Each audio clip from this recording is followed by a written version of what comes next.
The Red Cross says the national blood supply has fallen by more than 25% since July, and we're working to change that. In collaboration with the Red Cross, our annual summer blood drive is tomorrow.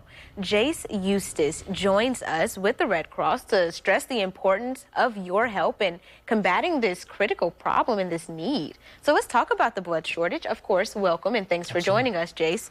So let's talk about the donations. Why are donations so low? Yeah, so we do tend to see a little bit of a dip in blood donations over the summer months, but what we've seen over these last 2 months has been more than what we normally expect. We're still working to overcome about a 19,000 blood donation shortfall that we saw back in July, and there's a lot of factors that kind of led up to that. A lot of that is kind of the usual things that we see is people spending time with family, they're traveling, their kids are home from school, and blood donation necessarily isn't front of mind. But what's also kind of led to this shortfall is we're seeing more severe weather, as we were just hearing, that being heat. We're seeing obviously hurricanes around the country that have happened as well, and when that is happening, we're collecting less blood in those areas, and in some cases no blood at all, as is leading to the cancellation of blood drives across the country. Wow, so blood drives are being canceled. Yeah.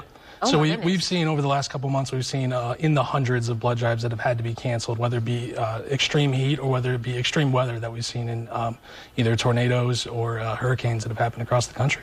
What's the most requested blood type?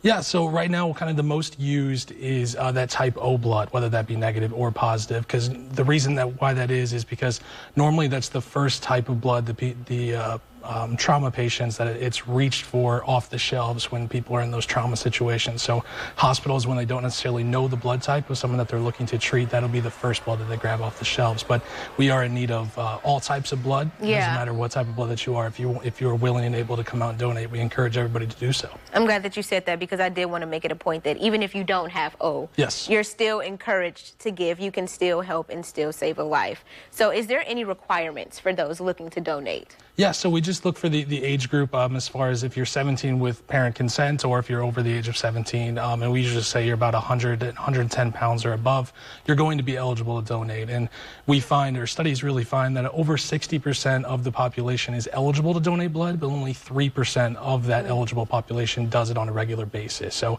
there's more people out there that think, hey, maybe I'm not eligible to donate blood, so they don't really make it as part of their plan, but they would find out that they actually are eligible and they can be a part of the solution to this problem. And you mentioned that some do it on a regular basis. So how often can an eligible person donate? Yes, you can donate blood every 56 days.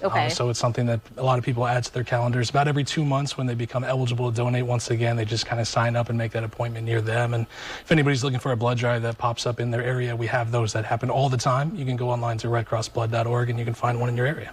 Okay, one last question. I know sometimes people are confused between platelet and plasma donations. How does that kind of compare to just the overall blood drive? Yeah, so both of those will happen at a regular blood drive. So what we do is we have a power red donation. And what that is it's more of it is the platelet donation. And a lot of times what that is it's taking the platelets out of the blood and it's putting the rest of the blood products back into you.